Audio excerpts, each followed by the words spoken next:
Dans la série Les Français ont du talent, la suite.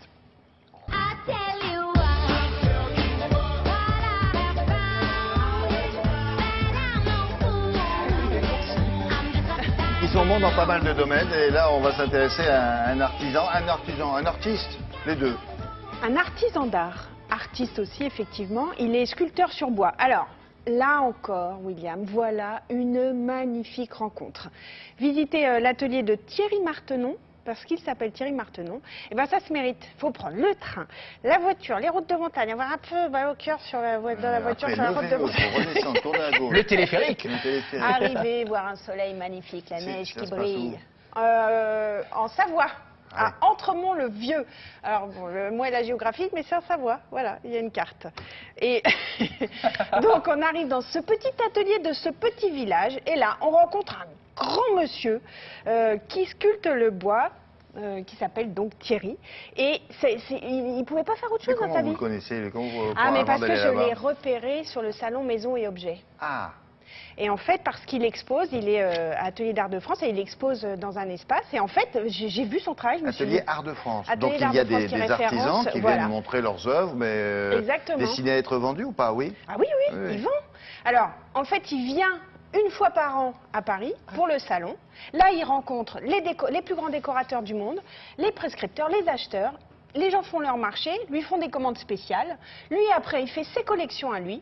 Lui font même pas des commandes spéciales. Regarde ce qu'il a, il dit oui, bah alors voilà, je voudrais ça pour un hôtel que je fais à Singapour. Et il est connu? Ah oui, il est connu dans le monde entier, oui. Et il est connu et reconnu. Et il reste dans son atelier chez lui là-bas? Au début, il me dit bon, allez, je me suis dit tiens, je vais aller aux États-Unis voir l'expo et tout. Il dit une fois, mais après, moi, j'ai besoin du bois, j'ai besoin de mon atelier, j'ai besoin de sentir.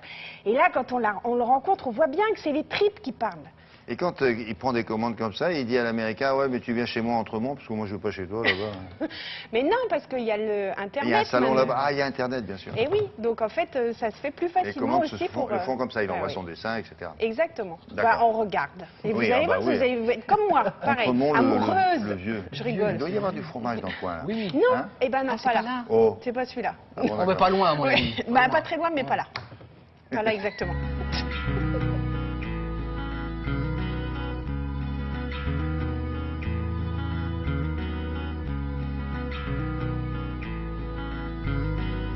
J'ai toujours sculpté, étant enfant, c'était quelque chose que je faisais naturellement, si vous voulez. Quand on est en Savoie, on est agriculteur, maçon, charpentier dans les petits villages de montagne. Et voilà, donc j'ai commencé à travailler le bois tout doucement et petit à petit, je suis devenu sculpteur. Je travaille essentiellement sur des bois locaux, ça c'est une petite volonté voilà, de ma part. J'habite un merveilleux parc régional qui s'appelle Massif de la Chartreuse, où on a une superbe forêt domaniale. Donc je travaille que des essences locales, le frêne, l'érable et l'épicéa. Voilà. Avant d'être artiste, sculpteur, c'est de l'artisanat d'art, c'est un métier d'artisan, c'est les mêmes outils que l'ébéniste, c'est-à-dire des gouges, des scies, et mon savoir-faire est primordial. Voilà, j'aurais fait les beaux-arts, on m'aurait pas appris à sculpter le bois, c'est clair.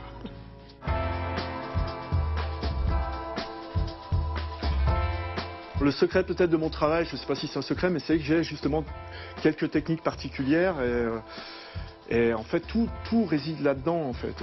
Voilà, je vais utiliser les gouges mais d'une manière détournée, je vais utiliser des tronçonneuses, des disqueuses, mais tout d'une manière détournée, je vais sabler le bois, je vais le brûler, mais tout ça ce ne sont pas des techniques classiques de sculpture. Voilà. Et c'est un petit peu le secret de tous les métiers d'art, c'est d'avoir une technique particulière qui va donner un aspect, voilà, quelque chose à soi, quoi, qui va rendre l'objet vraiment unique. Quand j'expose sur le salon Maisons et Objets, je propose une collection, un petit peu comme un couturier, d'une dizaine de sculptures qui sont des pièces uniques. Et lors du salon, je peux rencontrer par exemple un architecte d'intérieur qui veut pour un grand hôtel la même sculpture mais 3 fois plus grande. Mais sinon, ça reste des pièces uniques destinées, voilà, juste pour voilà, one shot, quoi.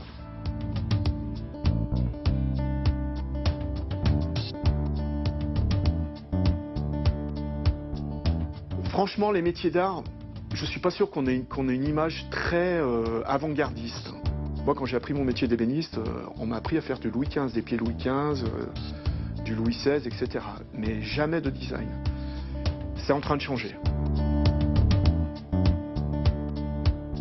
J'ai pas de rêve, juste que continuer à pouvoir sculpter de nombreuses années dans mon petit village de montagne. Mais maintenant, c'est tellement simple avec les moyens modernes, Internet et tout ça. Je peux rester dans mon atelier, j'ai pas besoin d'assister au vernissage, je peux envoyer les pièces dans le monde entier tranquillement. Il a l'air heureux, cet homme. C'est un artiste, c'est un sculpteur sur bois. Oui, c'est un sculpteur sur bois. Mais qui peut décorer un hôtel quelque part dans le monde. En fait, c'est un sculpteur sur bois qui a un savoir-faire, donc il est artisan d'art. À la base, après, il y a mis la création et le créatif. Vous avez vu, il dessine. Donc, voilà, il a quand même appris une technique. Et après, sa technique, elle est venue du ventre. Enfin, la création, l'idée, elle est venue du ventre et les gens le suivent. C'est-à-dire qu'il ne fait pas des choses spécifiquement pour. On se dit, tiens, ça, j'aime, je vais le prendre dans mon hôtel que je suis en train de décorer. Mais il peut travailler aussi à façon. Si on lui dit, voilà, on a besoin de tant de pièces comme ça, il peut le faire éventuellement. Ah non, il n'aime pas trop. C'est l'inverse. Il faut aller chez lui en disant, est-ce que vous pouvez nous faire ça? Oui, peut-être, sinon dehors. Mais non, mais il travaille une année pour une collection qu'il va présenter à Maison et Objets. Donc c'est important. Il a une collection. Oui, il a une collection. Et c'est à partir de là que les acheteurs viennent. Disent oui ou non. Ah, c'est malin. Bon, bravo jeune homme. Merci beaucoup. Avant de se quitter.